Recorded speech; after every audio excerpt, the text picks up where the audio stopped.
आइए सुनते हैं कश्मीरी लोक कथा 7 टांगों वाला जानवर। एक बार की बात है, एक राजा था जिसको अपनी सेना पर बहुत गर्व था। वह अपने सिपाहियों पर पैसा भी बहुत खर्च करता था।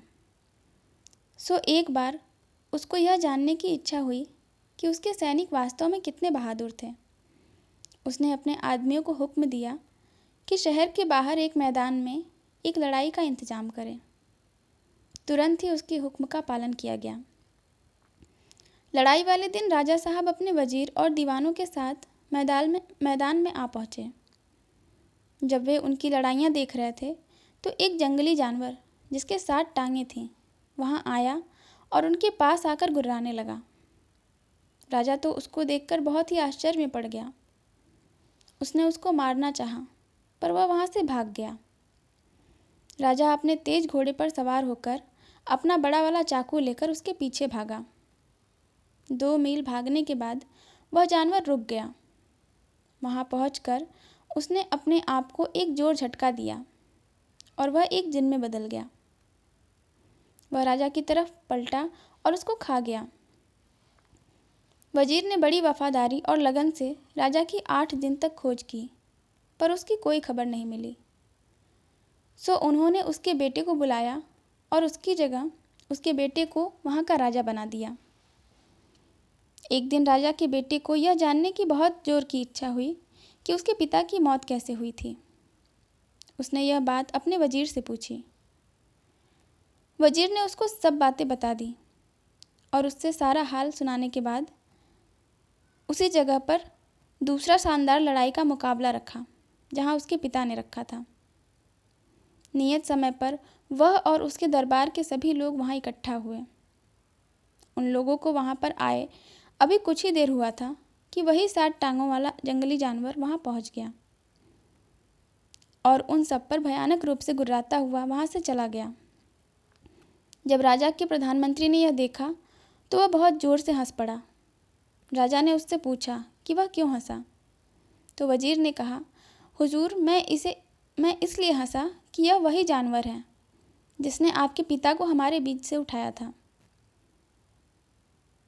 अच्छा, ऐसा है क्या? तब तो मैं उसको ज़रूर मारूंगा, क्योंकि मुझे तब तक शांति नहीं मिलेगी जब तक मैं अपने दुश्मन को मार नहीं लूँ। ऐसा कहकर भी वह घोड़े पर सवार हुआ और उस जानवर के पीछे भागा। वह जानवर उसको कुछ दूर तक लेकर गया जैसे कि वह उसके पिता को ले गया था, और कुछ दूर जाकर रुक गया और अपने आप को झंझोड़ा और अपने असली रूप में आकर राजा के ऊपर उछला। राजा यह देखकर डर गया और दिल से उसने भगवान से प्रार्थना की कि वह उसको बचा लें। भगवान ने उसकी प्रार्थना सुन ली और अपने एक देवदूत को उसके पास भेजा और उसको यह बताने के लिए कि उस जिन से कैसे बचना है। देवदूत ने राजा से कहा, यह जिन सबसे ज़्यादा ताकतवर जिन है। अगर इसके शरीर के खून की एक भी बूंद जमीन पर गिर गई और ये तब तक जिंदा रहे तो उससे तुरंत ही एक और जिन पैदा हो जाएगा। फिर वह उछलकर तुम्हारे ऊपर कूद पड़ेगा और तुम्हारे शरीर के टुकड़े टुकड़े कर देगा। मगर तुम डरो नहीं। तुम यह लो 2 फल वाला तीर और इससे इस जिन की दोनों आंखें फोड़ दो। इससे यह नीचे गिर जाएगा और मर जाएगा। इस तरह से वह देवदूत उसको 2 फल वाला तीर देकर वहाँ से गायब हो गया। तीर से लैस होकर राजा आगे बढ़ा। वह उस जिन से करीब 40 मिनट तक लड़ा। आखिर में उसने अपना वह दोहरे फल वाला तीर उसकी आंखों में मार दिया, जिससे वह मर गया। जब राजा ने पक्का कर लिया कि उसका दुश्मन मर गया है तो उसने अपनी तलवार निकाली और उसका सिर काट दिया। उसको एक तीर पर रखकर वापस महल की ओर चल दिया। वहाँ जाकर उसने उसको अपने महल के 12,000 कमरों में से एक कमरे में रख दिया। उसने उस कमरे का ताला लगाया और उस कमरे की चाबी अपनी माँ को देकर उससे कहा कि उस कमरे का दरवाज़ा किसी भी हालत में न खोले।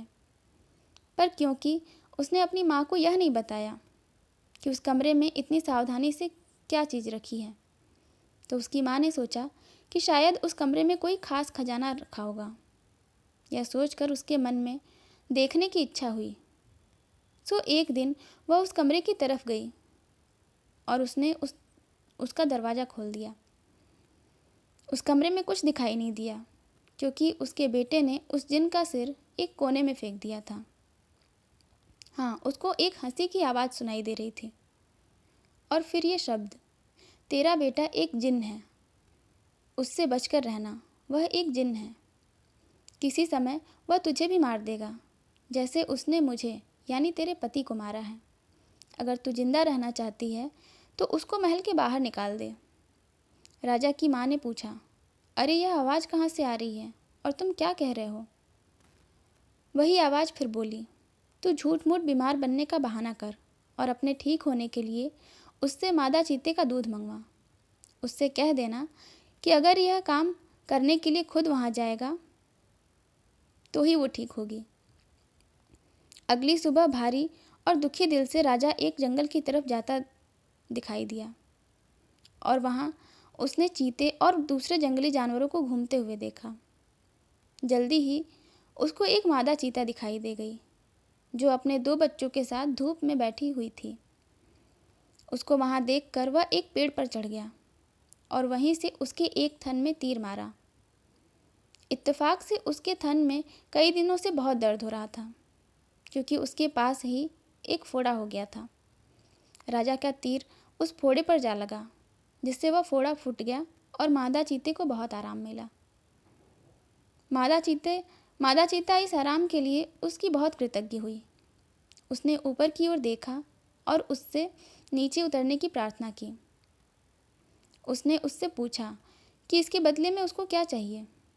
राजा ने कहा, उसको कुछ नहीं चाहिए, बस उसके थोड़े से दूध, जिससे उसकी बीमार माँ के लिए चाहिए था। मादा चीते ने तुरंत ही एक बोतल में अपने दूध भर के दे दिए। फिर उसने उसको कुछ बाल भी दिए और कहा, जब भी तुम किसी मुसीबत में हो तो इन बालों को सूरज को दिखा देना, मैं तुम्हारी सहायता के लिए तुरंत आ जाऊंगी। राजा ने उसका वह दूध और उसके बाल लिए और घर आ गया। जब रानी उसको मादा चीते का दूध लाता देखी तो उसे लगा कि शायद वह वाकई में कोई जिन था। उसने अपने दिल में उसको मारने का पक्का इरादा कर लिया। फिर वह उस कमरे में गई जिसमें वह सिर रखा था और उसे पूरा हाल कह सुनाया। तो उस बोलने वाले ने उससे कहा, इस बात से यह पता चलता है कि वह वाकई में एक जिन है। एक जिन के अलावा कोई और किसी मादा चीते का दूध नहीं ला सकता। तू जल्दी से जल्दी उसे मारने का इंतजाम कर। रानी बोली, पर मैं उससे कैसे छुटकारा पाऊँ? आवाज़ फिर बोली, इस बार जब वह तुझसे दोबारा मिलने आए और तेरा हाल पूछे तो तू उससे कहना कि तू अभी भी बहुत कमज़ोर और बीमार महसूस कर रही है। मादा चीते के दूध ने तेरे ऊपर ज़्यादा कुछ असर नहीं किया, पर सुना है एक राजकुमारी है जो फला फला ऊंची पहाड़ी पर एक किले में अकेली रहती है। अगर वह तेरे पास आ जाए और तुझे छू ले तो उसके छूने से ही तू ठीक हो जाएगी। यह सुनकर तेरा बेटा उस भयानक किले में जाएगा और निश्चित रूप से रास्ते में ही मारा जाएगा। अगले दिन शाम को जब राजा अपनी माँ को देखने गया तो उसने पूछा, माँ, अब तुम कैसी हो? क्या तुम अब पहले से कुछ अच्छी हो? रानी रोती हुई बोली, कहाँ बेटा, इस मादा चीते के दूध ने तो कुछ भी फायदा नहीं किया।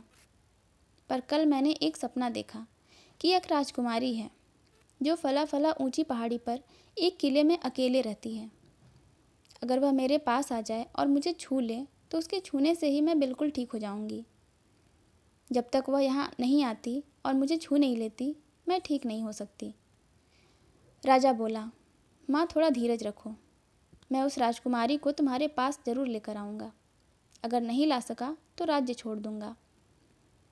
सो अगली सुबह राजा ने अपना सबसे तेज भागने वाला घोड़ा उठाया और उस पर बैठकर अपनी उस खतरनाक यात्रा पर चल दिया।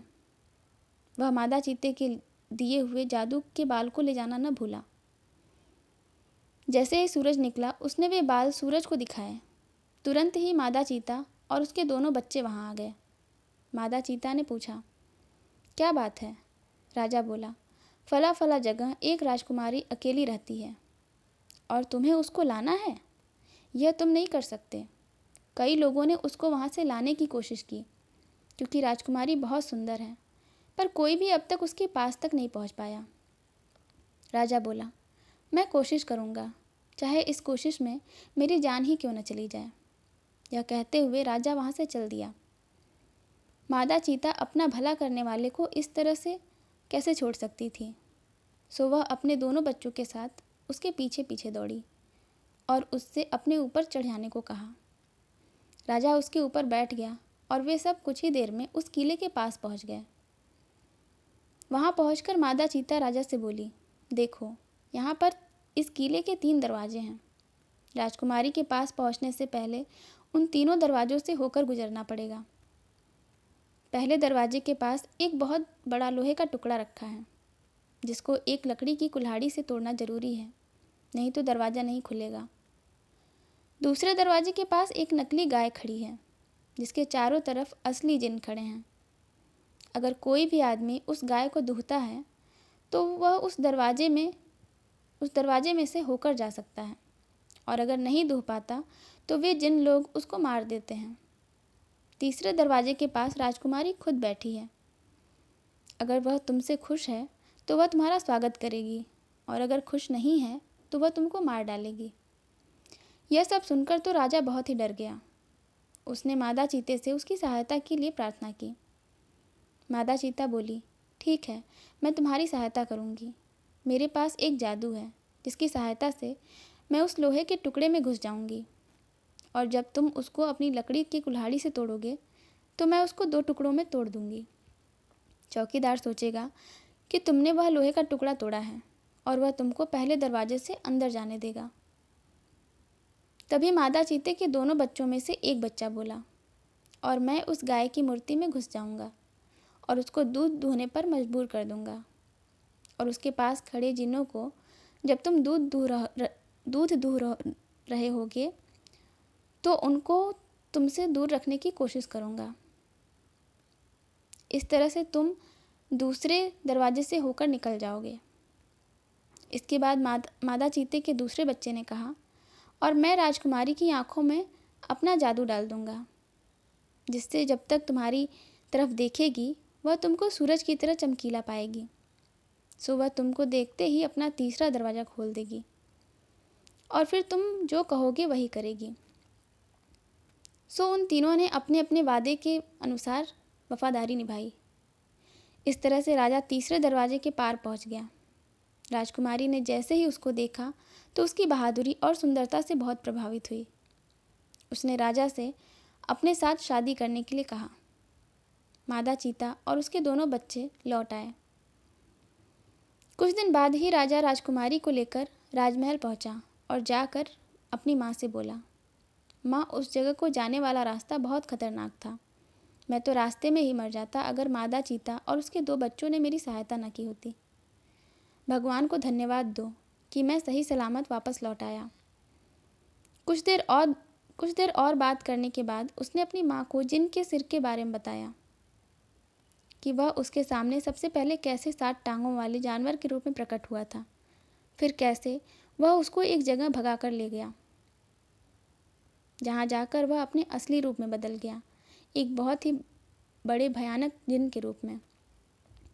वह उस पर कूदने को था, उसको मारकर खाने वाला था, जैसे कि उसके पिता को खाया था। तभी भगवान के भेजे दूत ने उसको बचा लिया। उसकी माँ तो यह सब सुनकर ताज्जुब में पड़ गई। वह बोली, बेटे, तब तो मुझे धोखा दिया गया था। उस दिन की शाम को जब तुमने मुझसे महल की चाबियाँ मांगी थी, तब मैं उसके कई कमरों में देखने गई थी। तब मैं एक ऐसे कमरे के अंदर गई जिसमें से मुझे हंसी की आवाज़ सुनाई दी। मैंने सोचा कि देखूं इसमें कौन हंस रहा है। सो मैंने उसका ताला खोला और अंदर गई तो मुझे एक आवाज़ आई, ध्यान देकर सुन, तेरा बेटा एक जिन है जो तुझको खा जाना चाहता है। मैं तेरे पति का सिर हूँ। उसने मुझे मारा तो तू उसे मार दे, नहीं तो वह तुझे भी मार देगा। मेरे बेटे, मैंने उसकी बातों पर विश्वास कर लिया और उसी की सलाह पर मैंने इस आशा में तुझे मादा चीते का दूध लाने भेजा कि वह तुझे मार देगी। पर जब तू मादा चीते से बचकर आ गया तो फिर मैंने उसी सिर की सलाह पर राजकुमारी को लाने को भेजा। मैं जानती थी कि वहाँ का रास्ता खतरों से भरा है, फिर भी पर भगवान तेरे साथ था। उसी ने तुझे अपना देवदूत तेरे पास भेजकर तुझे रास्ता दिखाया और उसी ने मादा चीते के रूप में तेरी सहायता की। उस भगवान को लाख लाख धन्यवाद। कहकर उसने अपने बेटे को गले से लगा लिया और बहुत जोर से रो पड़ी। इस घटनाओं के कुछ दिन बाद ही राजा और राजकुमारी की शादी हो गई और सब लोग शांति से उस बहुत दिनों तक खुशहाली से रहे।